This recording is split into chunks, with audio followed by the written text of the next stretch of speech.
Assalamualaikum warahmatullahi wabarakatuh.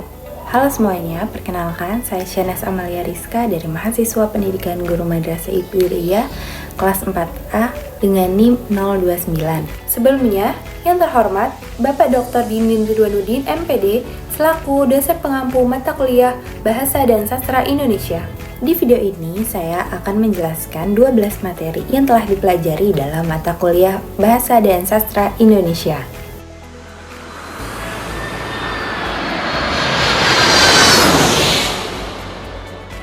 Deskripsi merupakan bentuk tulisan yang digunakan untuk menggambarkan suatu objek atau peristiwa dengan jelas dan rinci. Sedangkan kata benda adalah semua benda dan segala yang dibendakan. Karakteristik kata benda yang pertama berdasarkan bentuk, contohnya seperti kecantikan, kehendak, dan sebagainya. Yang kedua berdasarkan frasa atau kelompok kata, contohnya kota yang indah. Dan yang ketiga menggunakan subkelompok kata benda sebagai dasar. Contohnya, Diki pergi ke kampus, itu sama dengan ia pergi ke kampus. Terdapat dua jenis kata benda. Yang pertama ada kata benda konkret dan kata benda abstrak. Perbedaan keduanya terletak pada sifat objek yang mereka tunjukkan. Kata benda konkret merujuk pada objek yang dapat diamati, diraba, dirasakan, dicium, atau diukur secara langsung. Contohnya seperti meja, rumah, mobil, buku, dan sebagainya. Sebaliknya, kata benda abstrak menggambarkan ide, konsep, karakteristik, emosi yang tidak dapat diukur atau diamati. Contohnya seperti cinta, kebahagiaan, keadilan, keberanian, dan sebagainya. Selanjutnya ini terdapat contoh kata benda konkret dan pendeskripsiannya. Yang pertama, rendang adalah salah satu makanan khas yang berasal dari Indonesia. Yang kedua, terdapat 1.200 jenis hewan yang berada di Taman Safari. Aku selalu dicari oleh orang banyak. Aku bisa didapat jika kita membacanya. Aku digunakan untuk menambah pemahaman manusia. Apakah aku? Aku adalah ilmu.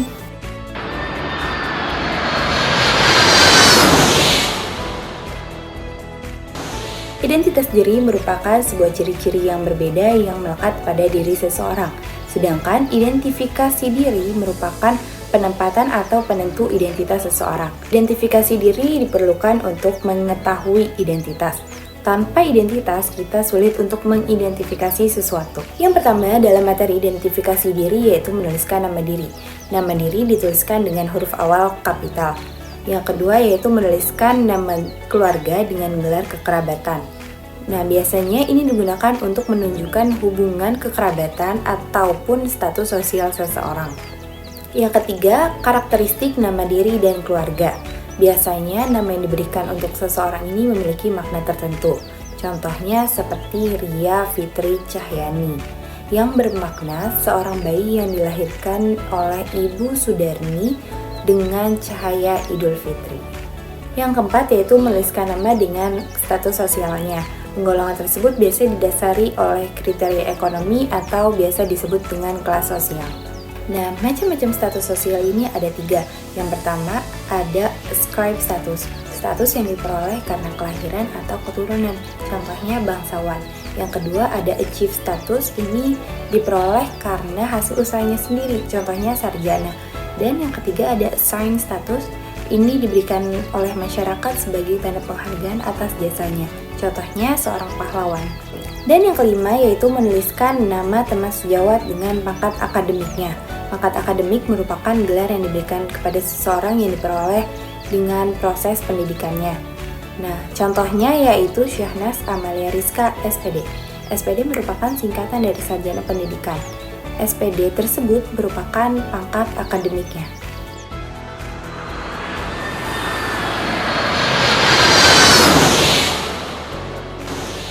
Kalimat sapaan merupakan sebuah kalimat yang digunakan untuk menegur, menyapa, dan menyebut orang kedua atau orang yang diajak bicara. Ciri-ciri kalimat sapaan. Yang pertama, penulisan huruf awal menggunakan huruf kapital. Yang kedua, sesuai dengan situasi dan kondisi percakapan. Yang ketiga, dipengaruhi oleh adat dan istiadat. Dan yang keempat, pemilihan bentuk kata sapaan dipengaruhi oleh status. Selanjutnya, terdapat kaidah kalimat sapaan. Yang pertama, Huruf awal kata sapaan ditulis menggunakan huruf kapital. Yang kedua, apabila diikuti dengan nama diri, sapaan dapat disingkat atau ditulis dengan lengkap.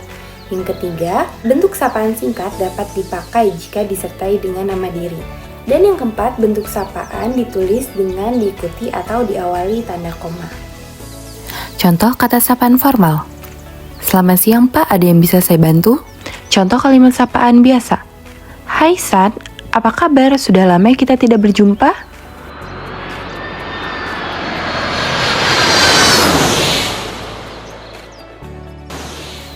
Dialog merupakan percakapan antara dua orang atau lebih. Dialog merupakan percakapan para pemain. Dialog memainkan peran yang amat penting karena menjadi pengarah lakon drama. Artinya, jalan cerita drama itu diketahui oleh penonton lewat dialog para pemainnya.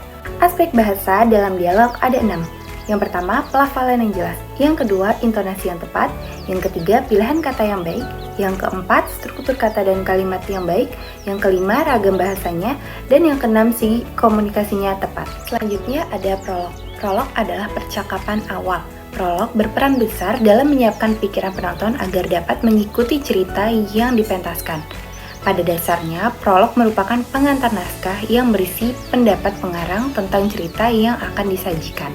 Biasanya, keterangan dalam prolog ini berupa masalah, gagasan, pesan pengarang, alur, latar belakang cerita, tokoh yang diharapkan dapat membantu pembaca atau penonton dalam memahami atau menikmati cerita. Dan yang terakhir ada epilog. Epilog ini merupakan kata penutup yang mengakhiri pementasan.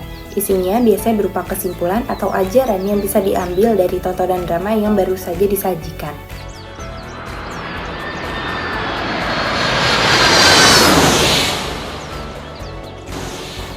Membaca adalah keterampilan bahasa tulis yang bersifat refleksif, memungkinkan seorang memperoleh ilmu, pengetahuan, dan pengalaman baru, serta meningkatkan daya pikir, pandangan, dan wawasan. Jenis-jenis membaca ada 3. Yang pertama, ditinjau dari segi terdengar tidaknya suara pembaca pada waktu membaca. Itu terdapat 2, yaitu membaca dalam hati dan membaca bersuara atau nyaring.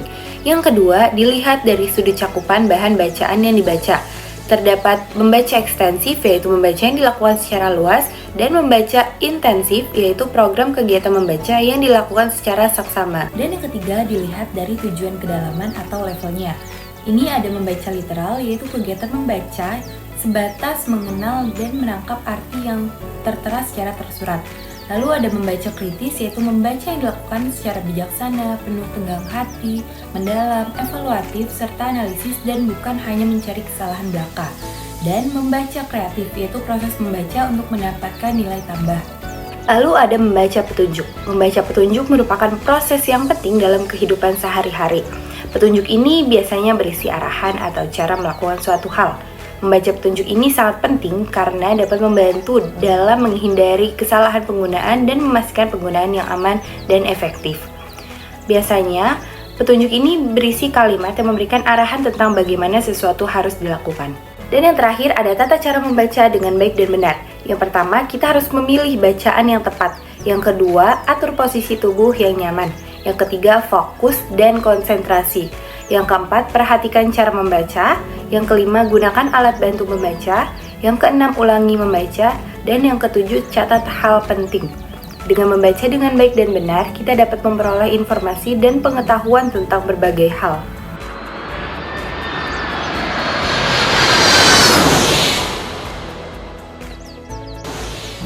Puisi adalah seni mengekspresikan dengan kata-kata yang tersusun dalam ayat-ayat, gambar, fakta, pikiran, perasaan, fantasi yang menerjemahkan pengalaman subjektif atau universal. Sedangkan prosa adalah salah satu jenis tulisan yang digunakan untuk menyampaikan cerita, gagasan, dan informasi secara objektif yang tidak memiliki unsur ritmis. Jenis-jenis prosa ada 2, yaitu prosa fiksi dan prosa non-fiksi. Nah, dalam prosa fiksi itu ada cerita pendek, novelet, novel, dan cerita anak. Sedangkan dalam prosa non-fiksi itu ada esai, kritik, biografi, dan sejarah. Lalu ada karakteristik puisi dan karakteristik prosa. Karakteristik puisi yang pertama yaitu puisi terdiri dari bait-bait baris, yang kedua rima dan ritme, yang ketiga gaya bahasa kiasan, yang keempat puisi bisa jadi media yang lebih efektif untuk mengkomunikasikan perasaan dan pengalaman. Lalu karakteristik prosa yang pertama yaitu ada bentuknya bebas, kedua bahasa, ketiga pengarang, keempat cara penyajian, dan kelima pesan atau amanat. Dalam membaca puisi, kita membutuhkan ekspresi, kekaguman, dan pemahaman yang mendalam. Beberapa langkah yang harus dilakukan ketika membaca puisi yaitu yang pertama, memilih puisi. Yang kedua, kita harus memahami puisi tersebut. Yang ketiga, kita mempelajari intonasi puisi. Yang keempat, membaca puisinya. Yang kelima, menggunakan imajinasi. Yang keenam, kosongkan pikiran. Dan yang ketujuh, bayangkan hal-hal yang diungkapkan.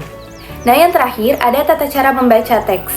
Yang pertama itu sebelum membaca. Sebelum membaca, kita harus mempersiapkan diri kita. Pastikan kita dalam keadaan yang baik untuk membaca. Yang kedua, saat membaca. Pada saat membaca ini ada dua, yaitu membaca sekilas dengan melakukan skimming untuk mendapatkan ide utama teks, dan membaca cermat. Membaca cermat ini dengan cermat dan teliti. Kita memperhatikan setiap kata dan kalimatnya.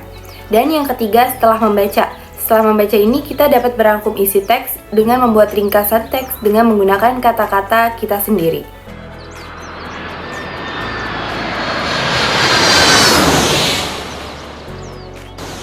Menulis huruf tegak bersambung adalah kegiatan menulis yang dilakukan untuk merangkai huruf demi huruf tanpa mengangkat alat tulis, sehingga menghasilkan kata atau kalimat yang bersambung. Nah, manfaatnya yaitu yang pertama ada merangsang kerja otak untuk menjadi lebih kreatif. Yang kedua, menulis jadi lebih cepat. Yang ketiga, menghasilkan tulisan yang lebih indah dan rapih. Dan yang keempat, mengasah daya seni yang dimiliki siswa. Jenis huruf tegak bersambung ada 3. Yang pertama, bersambungan yang ekstrim. Jenis ini membuat tulisan terlihat lebih besar. Yang kedua, ketersambungan antara kata. Tulisan sangat berkaitan sehingga tidak hanya hurufnya, tetapi kata yang bersambung ini adalah indikasi dari konsentrasi yang hebat. Dan yang ketiga, ketersambungan parsial.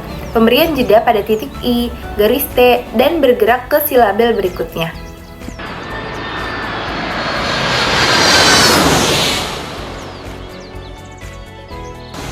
Menurut Kamus Besar Bahasa Indonesia, ringkasan adalah singkatan cerita. Ringkasan adalah bentuk singkat atau ringkas dari sebuah karangan yang masih memperlihatkan sosok dari karangan aslinya. Inti bacaan dalam ringkasan yang dibuat tidak meninggalkan urutan-urutan gagasan yang melandasinya. Nah, tujuan dari ringkasan adalah untuk menyampaikan pesan atau informasi utama dengan efektif dalam waktu yang lebih singkat daripada membaca materi secara lengkap. Sedangkan ikhtisar dalam Kamus Besar Bahasa Indonesia adalah ringkasan, gambaran atau uraian singkat mengenai suatu hal atau peristiwa. Ikhtisar ini ialah memendekkan sesuatu bacaan dengan mengambil bagian penting tanpa harus membaca keseluruhan dokumen atau teks yang panjang. Dalam artian, tidak perlu mempertahankan urutan karangan asli, tidak perlu memberikan isi dari seluruh karangan itu secara proporsional. Selanjutnya ada langkah-langkah menyusun ringkasan yang baik dan benar. Yang pertama, membaca dan memahami naskah aslinya. Yang kedua, menulis ide pokok. Yang ketiga, membuat reproduksi. Yang keempat, menggunakan kalimat tunggal. Yang kelima, menghilangkan kata sifat. Yang keenam, mempertahankan susunan gagasan. Yang ketujuh, memperhatikan panjang ringkasan. Yang kedelapan, menggunakan sudut pandang orang ketiga. Yang kesembilan, isi ringkasan harus sesuai dengan naskah. Dan yang kesepuluh, menghilangkan deskripsi, penjelasan, ilustrasi, dan contoh.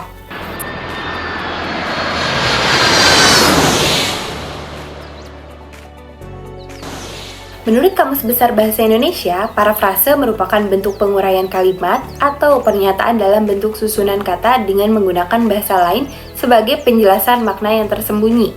Makna bentuk kalimat parafrase harus menggunakan teknik yang mendasar agar sebuah kalimat yang kita susun sesuai kaidah penulisan. Langkah-langkah dalam memparafrase yang pertama yaitu kita harus membaca dan memahami terlebih dahulu teks aslinya. Yang kedua, kita mengidentifikasi dulu struktur teks tersebut. Yang ketiga, membuat ringkasan. Yang keempat, mengganti kalimat yang berbeda. Yang kelima, memperbarui struktur teks. Yang keenam, periksa konsistensi teks. Dan yang ketujuh, perbarui dan periksa teks.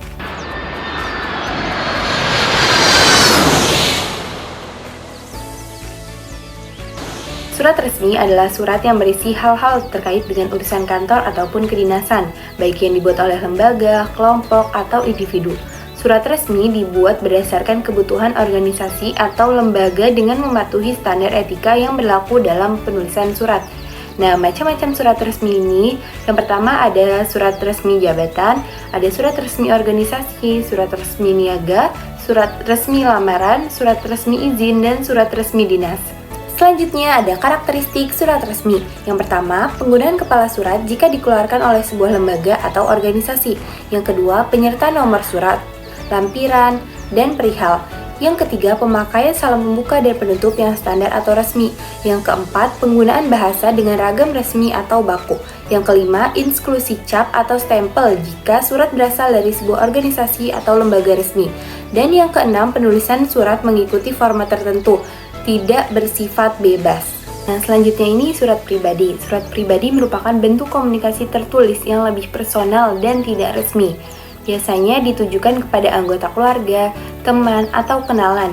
Isi surat pribadi mencerminkan ekspresi perasaan, opini, atau informasi antar individu dalam lingkungan pribadi. Nah, macam-macam surat pribadi ini ada surat lamaran pekerjaan, surat izin tidak masuk sekolah atau kerja, surat berita keluarga atau sahabat, surat ucapan terima kasih, surat panggilan kerja, dan surat izin cuti. Karakteristik surat pribadi yang pertama yaitu bersifat personal dan informal. Yang kedua, isi yang bersifat pribadi. Yang ketiga, bahasa yang santai. Yang keempat, struktur yang lebih fleksibel. Yang kelima, tidak ada format baku surat pribadi. Formatnya menyesuaikan dengan kebutuhan.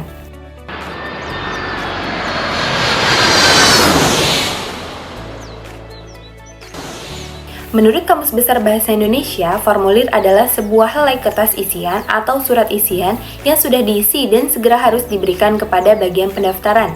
Sedangkan kwitansi adalah tanda bukti pembayaran sejumlah uang yang dibuat oleh pihak penerima uang dan diberikan kepada pihak yang membayar. Kwitansi harus dibubuhi materai pada jumlah tertentu sesuai aturan yang berlaku. Bentuk formulir ada dua. Yang pertama berbentuk hard copy, formulir yang dicetak pada kertas. Yang kedua, formulir berbentuk soft copy, formulir dalam bentuk file dokumen seperti form untuk pendaftaran email di Yahoo, dan formulir yang dibuat pada aplikasi Microsoft Word. Bentuk kwitansi ada tiga. Yang pertama, kwitansi transaksi produk, yang kedua transfer pembayaran, dan yang ketiga bukti pembayaran.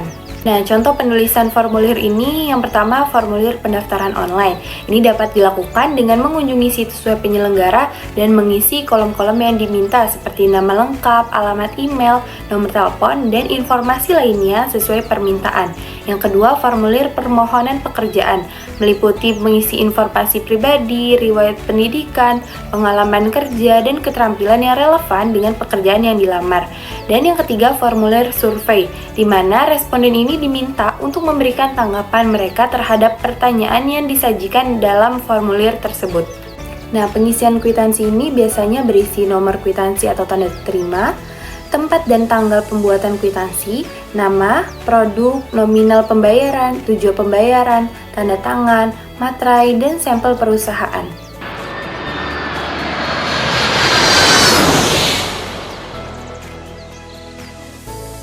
Berpidato merupakan pengungkapan gagasan-gagasan dari seseorang kepada orang lain dengan teknik penyampaian secara lisan. Tujuan berpidato berdasarkan sifatnya yaitu yang pertama, instruktif. Isinya memberitahukan hal tertentu kepada pendengar. Yang kedua, rekreatif, yaitu menghibur dan menyenangkan pendengar. Dan yang ketiga, persuasif, itu berisi ajakan untuk melakukan sesuatu. Terdapat 3 jenis pidato. Yang pertama, pidato persuasif. Pidato yang berisi ajakan untuk melakukan sesuatu, biasanya diikuti dengan kata ayo, marilah, dan sebaiknya. Yang kedua, pidato rekreatif, yaitu pidato yang tujuan utamanya untuk menghibur, biasanya berdasarkan pengalaman sehingga terdengar santai dan pembawaannya yang asik.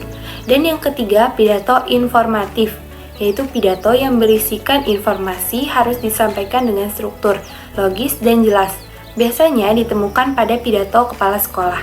Langkah-langkah untuk menyusun pidato yang pertama yaitu menentukan tema, yang kedua menentukan maksud dan tujuan isi pidato, yang ketiga mengumpulkan bahan, yang keempat membuat kerangka, dan yang kelima menyunting naskah pidato. Itulah 12 materi yang telah dipelajari dalam mata kuliah Bahasa dan Sastra Indonesia. Semoga apa yang saya jelaskan dapat menambah pengetahuan bagi para penonton. Kurang lebihnya mohon maaf. Wassalamualaikum warahmatullahi wabarakatuh. Terima kasih.